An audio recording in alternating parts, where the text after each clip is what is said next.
جب مجھے یہ پتہ چلا ہے قرآن میں تو میں بڑا شوق ہوا. میں نے کہا یار مجھے تو میری امی نے کبھی بتایا ہی نہیں.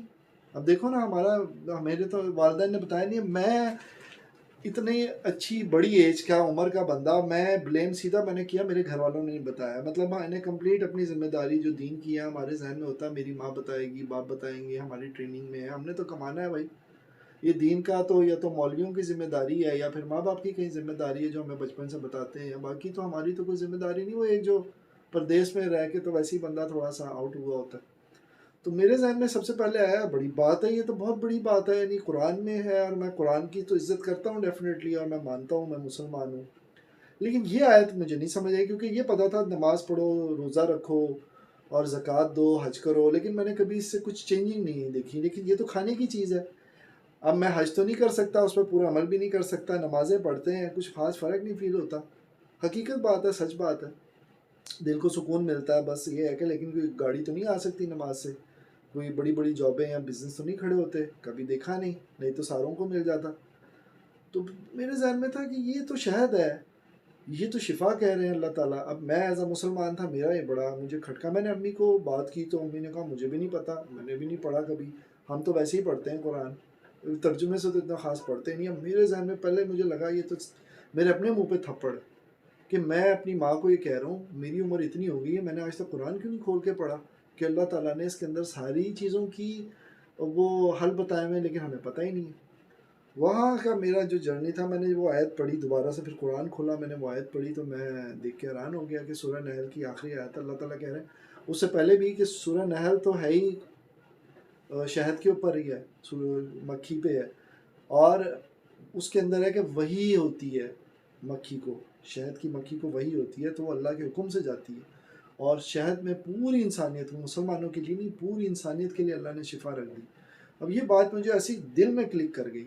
میں نے کہا ٹرائی کرنے میں کیا ہے, میں مارکیٹ گیا, شہد ملا, بڑا شہد تو ویسے ہی بڑا مہنگا لگتا ہے, تھوڑا سا بھی مہنگا ہو, اور یقین بھی نہیں آتا. اب شہد کے ساتھ ایک فنامنا یہ ہے کہ کوئی انسان اس پہ یقین نہیں کرتا, جبکہ خالص ہوتا ہو بھی تو بھی یقین نہیں کرتا, تو ملاوٹ والا کون کیا بیچے گا. یہ تو ایک الگ چیز ہے نا, کہ جو خالص ہے وہ بھی اگر میں چھتے توڑ کے لاؤں سڑک پہ لے جاؤں تو لوگ کہیں گے یار جعلی شہد بیچ رہا ہے, چینی ہوگی. یہ تو کنڈیشن ہے, کیونکہ وہ رب نے کہہ دیا تو اس پہ شک شیطان نے وسوسہ ڈالنا ہی ڈالنا ہے. یہ ایک الگ بڑا لمبا نہیں, ایک الگ ٹاپک ہے, اس میں بعد میں آؤں گا. میں نے کہا استعمال کرنے میں کیا ہے, ٹرائی کرتے ہیں. میں نے ٹرائی کیا, 1 دن 2 دن 3 دن میری تکلیف ختم, پیٹ کی تکلیف ختم. پہلے کھایا تو موشن شروع ہو گیا, اب وہ صفائی ہونی تھی. میں نے کہا کوئی نہیں, اللہ نے کہا ہے, تو وہ اس نے صفائی کی, ایسے ذرا پیٹ صاف ہو گیا تو تکلیف درد ختم ہو گیا. اب میں شاید کھانا تھا, میں نے کہا ٹرائی کرتا رہتا ہوں. بھائی میری تو جیسے جسم میں جانے نہیں شروع ہو گئی, مجھے میرے جسم کی اور سارا جو ہے نا سسٹم ہی جیسے جیسے چینج نہیں ہو جاتا, باقاعدہ میں حیران ہو گیا. اب میں شاید اور جب ڈھونڈ کے میں رہا ہوں, تو پھر میں نے سرچ شروع کر دی کہ دنیا کا بہترین شہد, تو پتہ لگا نیوزی لینڈ کا سب سے مہنگا منوکا ہنی ہے. وہاں سے وہ منوکا ہنی میں نے پھر منگوایا, اس کا مہنگا بھی تھا لیکن بہت مزیدار تھا. پھر وہ میں نے بعد میں بہت زیادہ منگوا لیا, پھر میں نے بیچا بھی, اس سے پیسے بھی الحمدللہ کمائے. تو وہ میں نے ایک بزنس بھی سٹارٹ کر لیا, وہ ایک الگ سٹوری ہے. 4-5 سال میرا بزنس تھا امپورٹ کا تھائی لینڈ میں. تو ایک زندگی گزاری ہے ڈیفینیٹلی. میں نے اتنے سالوں کی, میں نے اپنی پریویس ویڈیو میں بتایا کہ میں 8 سال تھائی لینڈ, 4 سال ملیشیا, تقریباً 2 سال 1 سال کے قریب ترکی, 2 سال کمبوڈیا, انڈونیشیا 3 سال, یہ تقریباً 5-6 ممالک میں تو میں ریزیڈنس رہا ہوں, اور مختلف ممالک میں شادیاں بھی کی ہیں. تو کہنے کا مطلب یہ ہے کہ اب جب میری زندگی بدل گئی, وہاں سے میرا اصل میں سٹارٹ ہوا کہ یار قرآن ہی نہیں پڑھا ہم نے آج تک. یعنی کہ اگر میں مسلمان ہوں تو اپنے ماں باپ کی وجہ سے ہوں, میری تو کوئی ریسرچ ہی نہیں ہے. وہ ٹائم تھا 3 دن میں سوچتا رہا, اور میں نے سوچا کہ یار اب میں قرآن کو سٹارٹ سے پڑھنا شروع کروں گا اور ترجمے سے پڑھنا شروع کروں گا. یعنی کہ اللہ تعالیٰ نے سیکرٹس اتنے بڑے بڑے دیے ہیں, اتنی بڑی بڑی چیزیں دی ہوئی ہیں, اور ہم کہاں بھٹکے جا رہے ہیں. یوزر مینول ہمارے پاس ہے, ساری چیزوں کا حل ہمارے پاس ہے, ہمیں شیطان نے بہکایا ہوا ہے. اس سے پوچھ لو, اس کے پاس چلے جاؤ, اس کے پاس چلے جاؤ, ہر مشکل میں ہمیں کوئی نہ کوئی بیساکھی چاہیے, کوئی نہ کوئی مدد کر دے, اور کوئی مدد نہ کرے تو وہ برا ہو جاتا ہے, اور کوئی مدد کر دے تو پھر ہم اس کو بھی بھلا دیتے ہیں. تو اینی وے, اب نیکسٹ ویڈیو میں پھر مزید بات کروں گا. ویڈیو پھر لمبی ہو گئی, لیکن یہ میرا زندگی کا ایکسپیرینس کا سٹارٹ تھا جو میں آپ کو بتا رہا ہوں.